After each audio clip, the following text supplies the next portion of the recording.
I'd like to apologize for two things. Um, First of all, I don't like making videos about my own videos.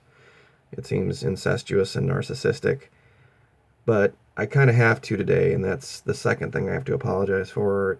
My video yesterday, I didn't explain what I was trying to explain clearly enough, I believe, and that's led to some confusion.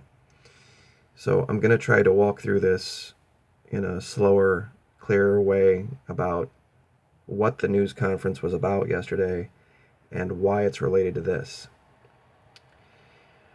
A lot of people think that Donald Trump and Vladimir Putin have this wonderful relationship and that Putin got Trump elected because they're buddies. That's not exactly the case. Putin got Trump elected because Putin can control Trump because he has stuff on him. That's why.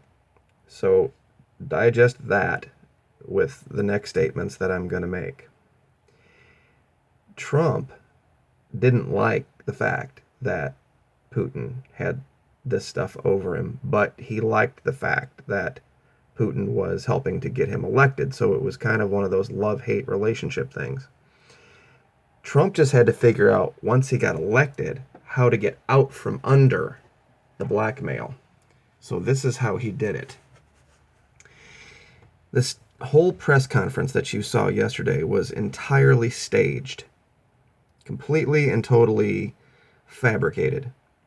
The thing that was released by BuzzFeed, a good portion of it was true, but there was enough wrong information put into it to make the entire report questionable. So this is what happened.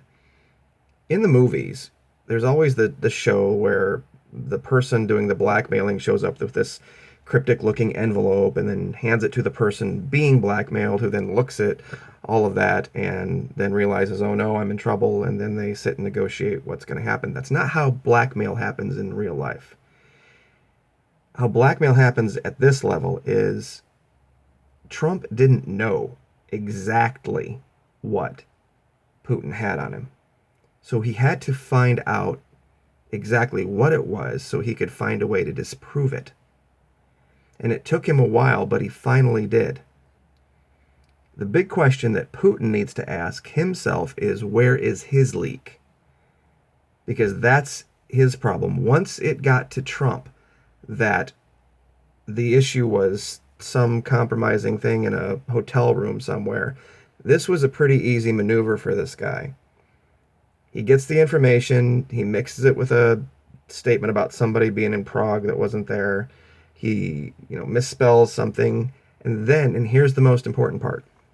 He gets one of his lackeys over at the FBI, my guess is Comey himself, to take this doctored report, this doctored intelligence report, and then leak it to a place like BuzzFeed, a known left-wing hack website that wouldn't do any real homework on it, that wouldn't do any in-depth analysis of it. They would just throw it out there. Because the one thing that he understands about a lot of Democratic supporters, and I'm sorry to say this, I'm not trying to broad brush, but they react emotionally quickly, and they'll believe anything coming from the sites that say things they agree with. And so this report comes out, and of course CNN grabs it up because they were dumb enough to run it without vetting it. And that gave Donald Trump this beautiful, wrapped up on a silver platter opportunity that he knew was coming. He had everything all printed up and everybody ready to go. And so he shows up there tomorrow and he runs out Mike Pence and he runs out all of his lawyers and they feign all this indignation, and Pence, comes off with this, the American people are tired of this blah blah blah nonsense. Okay, and they go right to the right to the things that they knew were false because they put them in there.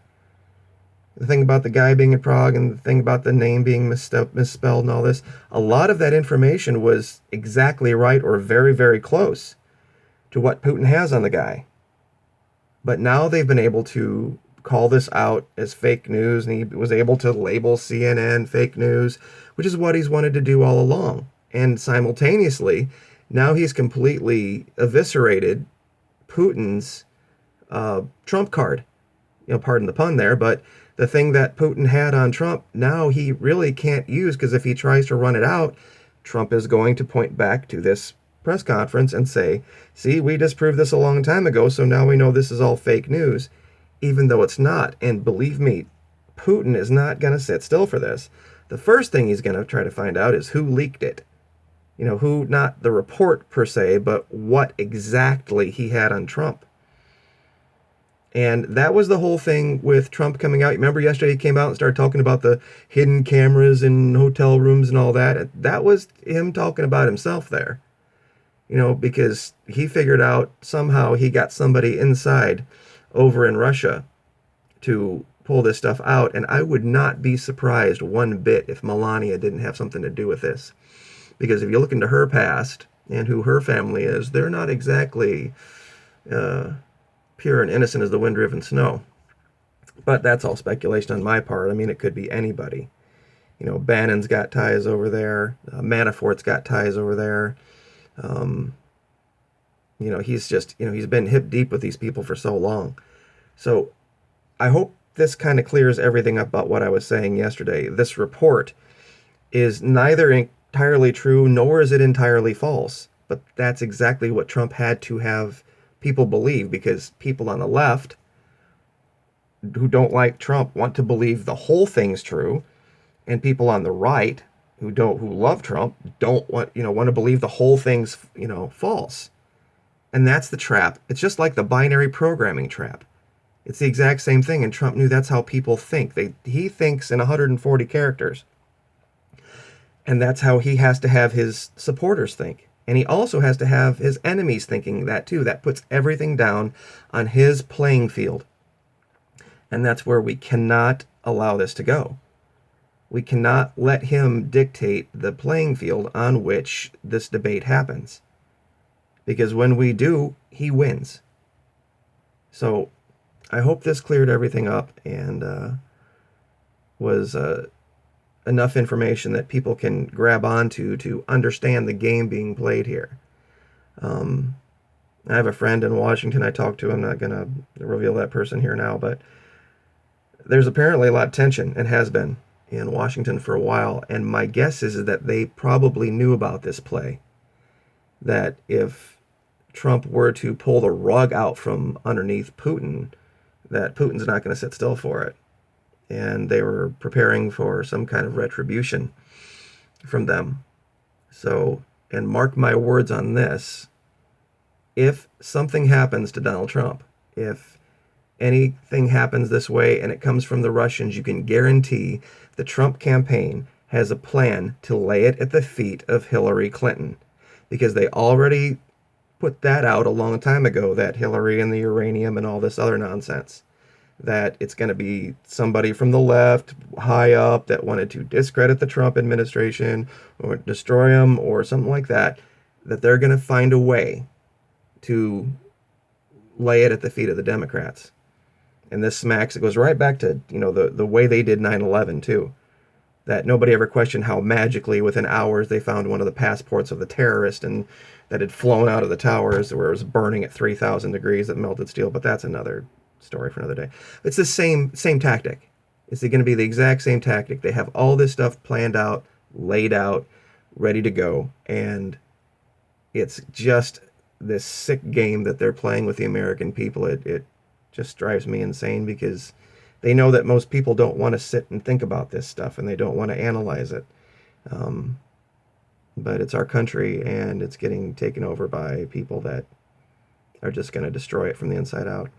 So anyway, try to be less than 10 minutes. Thank you, everybody, for coming, watching, commenting. We're having a great conversation. Everybody seems to be respectful. Just want to say that to the people on the left as well as the right. I have blocked and deleted a whole bunch of Trump supporters, but I don't, a little bit of name calling, as long as it's not profane, and not personal, I call the guy Orange Julius, not horrible. That stuff like that, that's not going to get you blocked and deleted, but, dirty names and violent attacks will. So just wanted to put that back out there. Hope everyone's having a great week. We'll talk to you next time. Like, share, subscribe, click the little bell. Thank you.